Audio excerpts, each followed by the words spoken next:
Kak Sinyo, bagaimana pandangan ilmu pengetahuan tentang seks selain laki-laki dan perempuan atau non heteroseksual, misalnya homoseksual atau biseksual?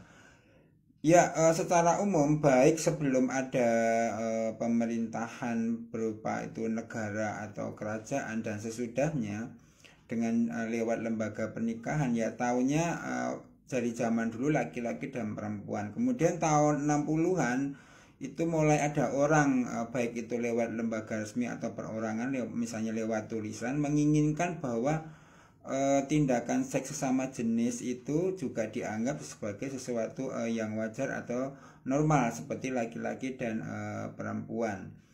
Nah, kemudian itu terwakili oleh negara modern pertama, yaitu negara Belanda, yang bukan hanya melegalkan seks sesama jenis, bahkan sampai ke pernikahan.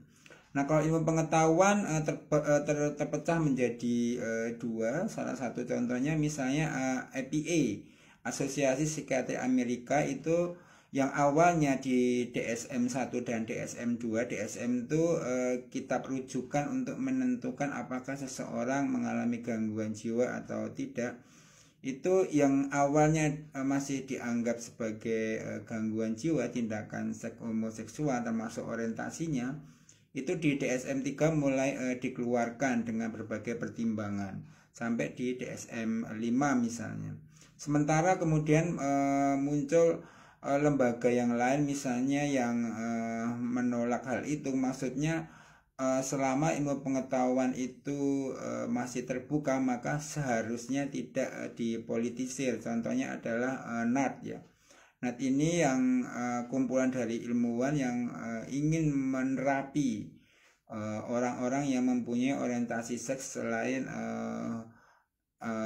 heteroseksual seperti itu. Nah, ini sampai sekarang masih seperti itu. Nah, sebagian Anda yang melandaskan dengan agama atau tidak. Jadi di ilmu pengetahuan sendiri kemudian terpecah menjadi dua, bahwa itu ada yang menganggap bahwa itu adalah sesuatu yang semestinya tidak terjadi kalau sesama jenis. Ada yang menganggap bahwa itu adalah hal yang lumrah atau biasa selama tidak mengganggu satu sama lain atau di ranah private gitu ya. Kalau kita mau menelusuri lebih lanjut, ini kita ya ketika tidak melibatkan agama, maka sesuatu itu dianggap itu ya hal-hal yang wajar gitu.